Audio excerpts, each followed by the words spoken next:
எல்லா புகழும் இறைவனுக்கே. Hello friends, welcome to Kilakarai kitchen. இன்றைக்கி நம்ம சேனலில் பார்க்க போகிறது நம்ம எல்லாருக்குமே ரொம்ப பிடிச்ச ஃப்ரூட் மொசைக் மேங்கோ புட்டிங். வாங்க எப்படி செய்யலான்னு பார்க்கலாம். ஃபர்ஸ்ட் இந்த புட்டிங் செய்கிறதுக்கு ஒரு பேன் எடுத்திருக்கேன். இதை ஸ்டவ்வில் வச்சுட்டு இதில் 800 ml வாட்டர் ஆட் பண்ணிக்கிறேன்.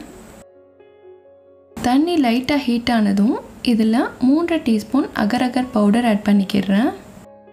அகர் பவுடர் எப்படி ப்ரிப்பேர் பண்ணேன்னு சொல்லிட்டு இதுக்கு முன்னாடி உள்ள வீடியோவில் சொல்லியிருக்கேன். ஸோ அதை நீங்கள் செக் பண்ணி பார்த்துக்கலாம். இப்போது இதை நம்ம நல்லா கரைச்சிக்கலாம். அகரை நம்ம அப்படியே யூஸ் பண்ணுறதை விட இந்த மாதிரி பவுடர் பண்ணி யூஸ் பண்ணும்போது இது சீக்கிரமே கரைஞ்சிரும். அடுத்ததாக இதில் 6 டீஸ்பூன் சுகர் ஆட் பண்ணிக்கிறேன். எப்போவுமே சுகர் உங்கள் ஸ்வீட்னஸ்க்கு ஏற்ற மாதிரி பார்த்து சேர்த்துக்கோங்க. நம்ம எடுத்திருக்கிற ஃப்ரூட்ஸ்லேயும் ஸ்வீட்னஸ் இருக்கும். ஸோ அதனால் உங்களுக்கு ஏற்ற மாதிரி அளவோடு ஆட் பண்ணிக்கோங்க. இப்போது நம்ம வாட்டரில் ஆட் பண்ண சுகரும் அகரும் நல்லா கரைஞ்சிருச்சு. அடுத்ததாக ஸ்டவ்வை ஆஃப் பண்ணிவிட்டு இதை நம்ம இறக்கி வச்சிடலாம். இந்த ரெசிபியில் சேர்க்குறதுக்கு நம்ம ஆட் பண்ண போகிற ஃப்ரூட்ஸ் ஒரு ஆப்பிள், ஒரு பெரிய சைஸ் கிவி, பாதி மேங்கோ பெரிய சைஸில், 100 கிராம் பச்சை திராட்சை, 50 கிராம் கருப்பு திராட்சை, ஒரு பீஸ் வாட்டர்மெலான். அடுத்ததாக இந்த புட்டிங்கை ரெடி பண்ணுறதுக்கு நான் ரெக்டாங்குலர் ஷேப்பில் ஒரு பவுல் எடுத்திருக்கேன். இதில் நான் ஃபஸ்ட்டு வாட்டர்மெலானை அரேஞ்ச் பண்ணிக்கிறேன். அடுத்து 1 by 1 நம்ம எல்லா ஃப்ரூட்ஸையும் ஆட் பண்ணிக்கலாம். எல்லா ஃப்ரூட்ஸையுமே நான் சின்ன சின்ன பீசஸாக கட் பண்ணி வச்சுருக்கேன். ஸோ இதே மாதிரி நீங்களும் சேர்த்துக்கோங்க. நான் இங்கே யூஸ் பண்ணியிருக்கிற இந்த ஃப்ரூட்ஸ் தான் சேர்க்கணுன்னு கிடையாது. உங்களுக்கு எந்த ஃப்ரூட்ஸ் பிடிக்குமோ, எது உங்கள்கிட்ட அவைலபிளாக இருக்குதோ அதை யூஸ் பண்ணி ட்ரை பண்ணி பாருங்கள். ஃப்ரூட்ஸை நம்ம ரெகுலராக எடுத்துக்கணும். குழந்தைங்களுக்கு இந்த மாதிரி சும்மா கொடுக்கும்போது அவங்க சாப்பிட்றதுக்கு அடம்பிடிப்பாங்க. இதுவே இந்த மாதிரி ஜெல்லி டைப்பில் செஞ்சு கொடுக்கும்போது கண்டிப்பாக விரும்பி சாப்பிடுவாங்க. ஃப்ரூட்ஸை கட் பண்ணுறதுக்கு முன்னாடி அதில் உள்ள ஸ்கின்னை எல்லாம் ஃபஸ்ட்டு ரிமூவ் பண்ணிடலாம். அதுக்கப்புறம் கட் பண்ணி எடுத்துகிட்டு நம்ம சேர்க்கும் போது புட்டிங் ரொம்ப நல்லாயிருக்கும். எல்லா பழத்தையும் 1 by 1 ஆட் பண்ணதுக்கப்புறம் நான் திரும்பவும் லாஸ்ட்டாக கொஞ்சம் வாட்டர்மெலான் சேர்த்துக்கிறேன். பார்க்குறதுக்கு நல்ல கலர்ஃபுல்லாக இருக்கும். இப்போது இதுக்கு மேலே நம்ம ரெடி பண்ணி வச்சுருக்கிற அகர் வாட்டரை ஆட் பண்ணிக்கலாம். இந்த அகர் வாட்டரை ஃப்ரூட்ஸ் மூழ்கிற அளவுக்கு ஆட் பண்ணிக்கிறேன். நான் எடுத்த குவான்டிட்டி கரெக்டாக வந்துச்சு. இதை அப்படியே நம்ம வெளியிலேயே வச்சிடலாம். கொஞ்ச நேரத்துலேயே செட் ஆயிரும். அடுத்த லேயர் ரெடி பண்ணுறதுக்கு அகைன் ஒரு பேன் எடுத்திருக்கேன். இதில் 400 ml மில்க் ஆட் பண்ணிக்கிறேன். பால் சூடானதும் இதில் 2 டீஸ்பூன் சுகர் ஆட் பண்ணிக்கிறேன். சுகர் நல்லா கரையட்டும். இந்த பாலில் நான் தண்ணி எதுவும் ஆட் பண்ணலை. நான் எடுத்துருக்கிறது திக்கான ஃபுல் க்ரீம் மில்க்கு தான். பால் நல்லா கொதிச்சதுக்கப்புறம் இதில் 2 tablespoon Milkmaid add பண்ணிக்கிறேன். நம்ம ஆல்ரெடி ஸ்வீட்னஸ்க்காக சுகரும் ஆட் பண்ணியிருக்கோம். இப்போது மில்க் மேட் சேர்த்துக்கிறேன். மில்க் மேட் சேர்க்குறதுனால டேஸ்ட் ரொம்ப நல்லாயிருக்கும்.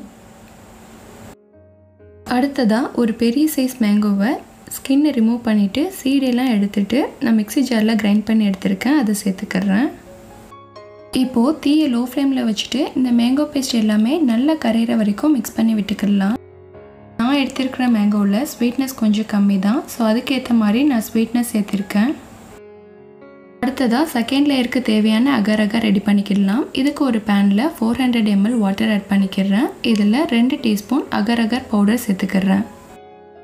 இந்த அகர் பவுடர் நல்லா கரையட்டும். இது கரைஞ்சதுக்கப்புறம் இதில் ஒரு 2 டீஸ்பூன் சுகர் ஆட் பண்ணிக்கிறேன். இது உங்கள் ஸ்வீட்னஸ்க்கு ஏற்ற மாதிரி பார்த்து சேர்த்துக்கோங்க. இந்த அகர் வாட்டரை நம்ம ஆல்ரெடி ரெடி பண்ணி வச்சுருக்கிற மேங்கோ மில்க் கூட சேர்க்க போகிறோம். ஏற்கனவே நம்ம அதுலேயும் கண்டென்ஸ் மில்க் சுகர்லாம் ஆட் பண்ணியிருக்கோம். ஸோ இதுலேயும் ஆட் பண்ணியிருக்கிறதுனால நீங்கள் பேலன்ஸ் பண்ணி சேர்த்துக்கோங்க. சுகரும் அகர் பவுடரும் நல்லா கரைஞ்சிருச்சு. இப்போது இதை நம்ம ஆல்ரெடி ரெடி பண்ணி வச்சுருக்கிற மேங்கோ மில்கில் சேர்த்துக்கலாம். பாருங்கள், மேங்கோவை நல்ல ஸ்பூனை வச்சு கலக்கும்போது இது நல்லா கரைஞ்சி பால் கூட மிக்ஸ் ஆயிடுச்சு. இந்த மேங்கோ மில்கில் நம்ம அகர் ஆட் பண்ணதுக்கப்புறம் இதை நல்லா கலக்கி விட்டுட்டு நம்ம ஸ்டவ்வை ஆஃப் பண்ணிடலாம்.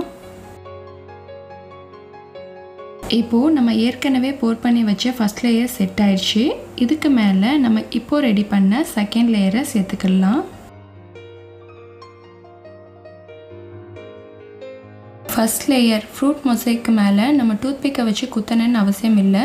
ஸோ செகண்ட் லேயர் ஈஸியாக பைண்ட் ஆயிடும்.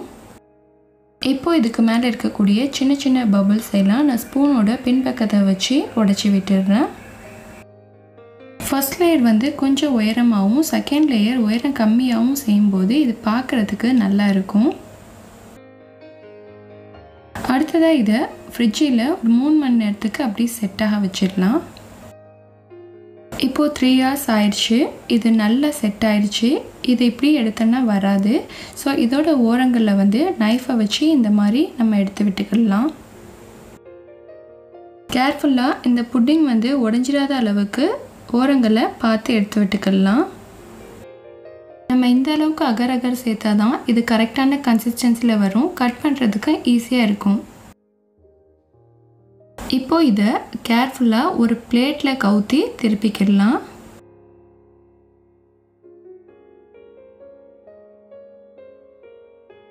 பாருங்கள், ரொம்ப சூப்பராக வந்திருக்கு. 2 லேயருமே ஒன்றோடு ஒன்று நல்லா செட் ஆயிடுச்சு. இப்போ இதை கட் பண்ணி காமிக்கிறேன். ஈஸியாக கட் பண்ண வருது. பார்க்குறதுக்கு ரொம்ப கலர்ஃபுல்லாக இருக்குது. இந்த மாதிரி ஃப்ரூட்ஸை வச்சு ரெடி பண்ணும்போது யாருமே வேணான்னு சொல்ல மாட்டாங்க. கண்டிப்பாக விரும்பி சாப்பிடுவாங்க. இஃப்தார் மற்றும் சம்மருக்கு ஏற்ற இந்த ஹெல்த்தியான ரெசிபியை சூப்பராக ரெடி பண்ணியாச்சு. கண்டிப்பாக நீங்களும் இந்த மாதிரி செஞ்சு பார்த்துட்டு உங்களோட ஃபீட்பேக் எனக்கு சொல்லுங்கள். அண்ட் இந்த வீடியோ பிடிச்சிருந்தா please like, comment, share and subscribe my channel. Thank you.